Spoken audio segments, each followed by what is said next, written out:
Salut, salut, c'est Niepa Joël Anani, astuce du pays. Voilà. Là, ici, je me trouve à Ingré, dans ma serre, ma petite serre personnelle. Voilà. Avec les cultures qui sont derrière. Là, tactiquement, comme c'est la saison des pluies, même si dans ces derniers temps, il ne pleut pas, le jardin est en repos. Voilà. Donc, c'est notre jardin de 850 mètres carrés, qui couvre toute cette superficie, 850 mètres carrés, où on fait de la formation pour adultes. On fait également de la formation pour les étudiants, les élèves en fin d'études, en fin de cursus. Très souvent, c'est des BTS qu'on récupère enfin que je récupère, sinon que mon équipe, les personnes qui sont formées, récupèrent en stage école, ils appellent ça, on appelle ça ici stage école. Donc après le BTS, il faut valider 3 mois.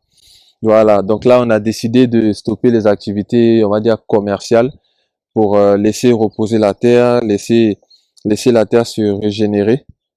Voilà, laisser la terre se régénérer, qu'elle devienne un peu plus fertile. Ici, on a un sol qui est sableux. Je vous montre. Voilà. Donc ici, on a un sol qui est sableux. Voilà. L'avantage des sols sableux, c'est que ils permettent de pouvoir bien cultiver et que la structure racinaire des plantes puisse bien se développer, puisqu'il y a une meilleure pénétration dans le sol. L'inconvénient des sols sableux, c'est qu'ils sont très peu fertiles, parce que effectivement, ils sont pas suffisamment compacts. Donc dès qu'il pleut, tous les nutriments sont, il y a une sorte de lessivage à l'intérieur. Donc c'est les sols qui sont les moins fertiles. Voilà pourquoi nous sommes ici obligés de redoubler d'efforts pour pouvoir nous assurer d'avoir une fertilisation qui soit continuelle à travers le compost. Voilà, donc je vais vous montrer un peu mes plants de laitue. On va faire une petite récolte tout à l'heure, voilà. J'ai fait une petite surprise à l'équipe. Donc voilà, ça c'est de la laitue, donc qu'on appelle plus communément salade. Voilà, qu'on a fait pour nous-mêmes en fait, notre consommation personnelle, puisque comme je dis, nous on cultive en compte saison. Donc quand il y a du soleil, quand il n'y a pas trop de pluie, on le fait parce que justement on a un système d'irrigation qui est installé, et le système d'irrigation qui est connecté à des fûts. Peut-être que je vous montrerai ça tout à l'heure. Voilà. Donc ici, pour l'instant, on a arrêté toute activité économique et on cultive pour nous-mêmes. Ah, j'ai la lumière dans... Ah, le soleil est là-bas. Ok, bon, là, vous me voyez pas trop, hein. Là, je suis dans le noir, voilà. De toute façon, vous me connaissez si vous me suivez. Donc, on a des petits concombres qui sont en train de grossir. On va pas les laisser grossir, on va les couper. Parce que quand on coupe, ça permet aux autres qui sont encore petits de pouvoir bien sortir. Donc ce soir, je vais me faire ma petite salade avec ma laitue, donc biologiquement cultivée. On a un tas de compost qui est un peu plus loin, peut-être que je vais vous montrer. Voilà, biologiquement cultivé. Donc on mélange en même temps la laitue, on met un peu de tomate à côté. Pour l'instant, c'est au stade végétatif. Voilà, donc vous voyez qu'il y a même encore des fleurs. Ce qui est bien, c'est que plus on coupe, plus les fleurs se développent, les fleurs deviennent plus les fleurs deviennent des concombres, et puis plus on a de légumes sur place. Donc là, ici on a du concombre, donc ça c'est pour nous-mêmes, hein. C'est pas économique, c'est juste pour nous-mêmes. Ici on a de la laitue. Dans le couloir, là, ici on a aubergines Kotobi, pour ceux qui connaissent, donc les aubergines blanches là de nos mamans là. Voilà, et puis dehors là-bas j'ai des aubergines violettes. Effectivement, comme j'ai dit, c'est pour nous, même pour notre consommation personnelle. Donc, Serge, prends un petit seau là, je vais récolter quelques trucs pour moi-même. Ah, les gars, vous faites pousser, vous d'abasser seulement. Il n'y a même pas un jour, vous allez envoyer deux, trois. Hein? Au-delà, je vais rappeler la mise. Alors, on fait aussi du maïs. On a des arbres fruitiers. Je vais vous montrer par la suite. Donc là, c'est la visite du jardin, hein. Voilà. Donc, quand je suis sur la chaîne, je vous parle de mon jardin de 850 mètres carrés, de 850 mètres carrés, j'y suis. Donc, je vais tout vous montrer aujourd'hui. Pour ceux qui suivront le live maintenant ou en différé, peu importe. Après, on pourra toujours extraire cette vidéo-là pour la mettre sur la chaîne YouTube pour ceux qui n'ont pas pu voir le live. Voilà. Donc, c'est ici. ombrière.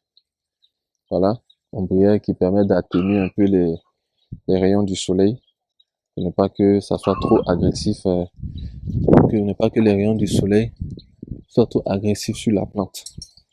Voilà. Donc là, nous sommes dans mon jardin école. Je vais faire une petite récolte pour moi-même. Voilà. Là, vous entendez, on a fait un peu de poulet africain. Je vais finir la récolte et puis je vous montrerai. Voilà. Donc là, on est en pleine zone urbaine. Hein. En pleine zone urbaine, on n'est pas au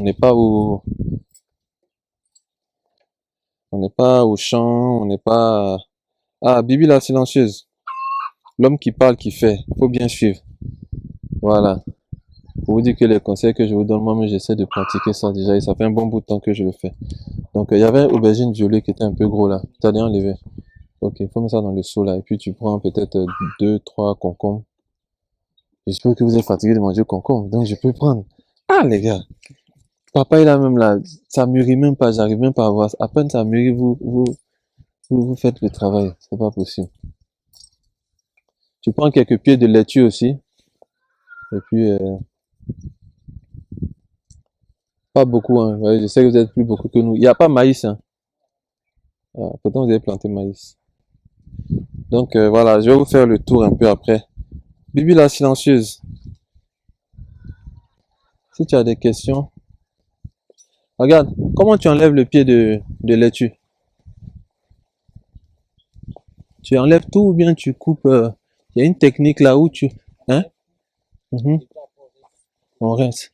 D'accord. Il y a une technique là où tu vois, non? Tu prends ça comme ça avec un couteau, tu coupes, et puis tu laisses la racine là rester dans le sol pour se décomposer. Comme c'est riche en comment on appelle l'élément là? Urée. Voilà. Voilà comment on récolte une laitue. Si tu as un couteau, voilà. Vous voyez, tout doucement. Bon, ciseaux, vous coupez le pied. Et ce qui est bien, c'est que vous avez des chances même que ça repousse encore. Voilà. C'est comme ça qu'on peut tout déterrer comme il a dit, mais moi je le fais comme ça parce que ça c'est une des lois de la permaculture. Vous allez voir que bon, on reviendra pas ici pour voir, hein, mais ça risque de ressortir encore en laitue. Voilà, tu prends juste un ou deux, hein, comme je suis seul. Voilà. Ah, dans le seau, ok. Voilà, donc là c'était en même temps un petit cours de récolte de laitue. Voilà, donc là je vais prendre 2 ou 3 bottes de laitue ici. Comme je suis seul, eux, ils sont beaucoup. 4 ou 5, ou il y a même 2 autres qui vont arriver.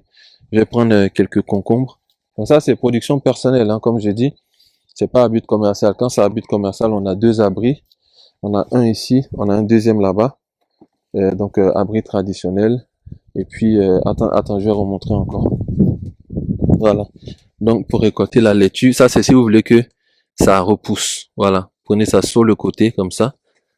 Voilà. Et puis, avec un couteau ou avec une paire de ciseaux bien désinfectés, vous coupez. Voilà. Donc, 2 avantages. Le premier, c'est que vous pourrez reconsommer encore de la laitue de façon, on va dire, indéterminée.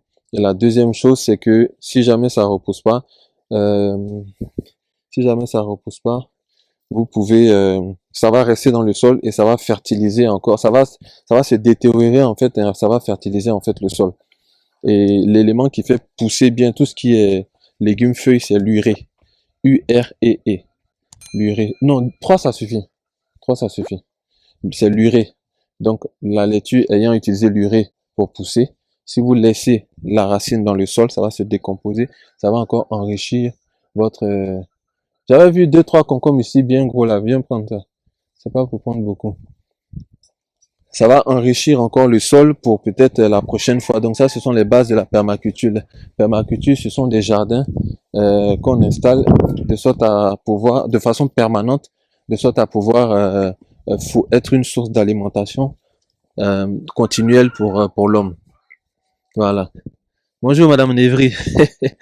Voilà, vous voyez ça, vous voyez ce qu'on obtient uniquement quand on laisse la nature travailler. Je sais pas si vous voyez un peu, ça prend toute ma main. Pourtant moi je suis un basketteur, j'ai des mains qui sont assez larges.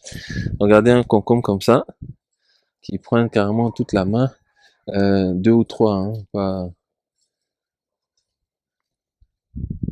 Voilà. Donc ça c'est parce que j'ai pas forcément faim, mais je pourrais laver quand même. faut quand même laver et manger ça sur place là. Voilà, parce qu'il n'y a pas de pesticides qui ont été pompés dessus. Voilà, 3 ça suffit. De toute façon, si je dois revenir. Ah non, il y avait un gros quelque part là. Bon, c'est bon, je vous laisse le reste. Il y a celui-là. Je vous laisserai, mais voilà. Donc, ici, en fait, si vous voulez, comment vas-tu? Je vais bien, Madame Lévry. On se voit bientôt. Je dois venir à Jacquesville. Voilà. Donc, il n'y a pas de papaye, hein. J'ai déjà tué ça. C'est dû, c'est pas encore mieux. Et banane. Banane, il y en a. Ok. Il y en a pas. Ah, les gars. Bon, d'accord, ok, c'est pas grave. Voilà. Donc, ok, c'est bon. Si, ce qu'il y a, aubergine il y a pas que aubergine. Non, non, non, j'ai même pas envie de, c'est bon comme ça. C'est qu'on peut manger sans se fatiguer, là. Voilà. Donc, dans un jardin urbain, voilà. Là, on a autour du jardin, on a des bananiers. On a des bananiers qu'on met. Je vais vous en montrer d'autres un peu plus loin qui sont en consommation. Euh, Par contre, si vous voyez que je reviens des fois sur moi pour vous montrer après ce que je veux que vous montrez, c'est parce que c'est un site expérimental. Voilà, donc on ne peut pas tout montrer. Voilà. Donc ça, c'est une citerne basse qu'on a dû creuser. Pourquoi? Parce que quand il pleuvait, ici, on est un peu plus bas. Donc là, on est vraiment dans les bases de la permaculture. C'est-à-dire que utiliser l'environnement pour recréer en fait certaines conditions qui permettent de pouvoir produire une source d'alimentation qui soit inépuisable et continuelle. Et donc on a remarqué qu'il y avait un relief, je vais pas vous montrer sur le côté droit parce que je veux pas non plus tout montrer. On avait un relief qui faisait que dans le jardin, l'eau venait s'entasser ici en fait en quantité énorme et ça devenait une source de pathologie pour les plantes. Donc qu'est-ce qu'on a fait? On a pris des manœuvres, on a creusé dans le sol et c'est devenu un endroit de rétention d'eau qu'on utilise, qu'on désinfecte et on utilise ça encore pour pouvoir alimenter, pour pouvoir arroser les plantes, sachant que on a quand même un compteur. Voilà. Donc le compteur, étant donné qu'il y a des humains qui vivent ici, ils utilisent ça pour boire, c'est normal, mais pour les plantes qui sont dans la terre, on réutilise cette eau-là qui à la base était censée être un gâchis et une source de maladie. Étant donné qu'on a creusé le trou, c'est devenu comme une sorte d'étang artificiel en fait. Voilà. Euh, voilà. C'est devenu comme une sorte d'étang artificiel. Donc quand il pleut, il y a beaucoup d'eau ici, on désinfecte et puis on utilise ça pour alimenter. Voilà, là-bas, sur le côté gauche, c'est là où nous conditionnons notre fibre. Et puis, tout droit devant là-bas, le long du mur, c'est notre endroit de compost. Voilà, où on fait du compost de différents éléments. On a une formation sur le compost. Si ça vous intéresse, vous entrez en contact avec nous. www.agrolight-du6group.com. On peut vous former à produire de l'engrais biologique. Ça vous évite de vous intoxiquer avec des engrais chimiques et ça fait du bien aussi à votre porte-monnaie. Voilà, donc je dis si je reviens sur moi, c'est que je vais pas forcément.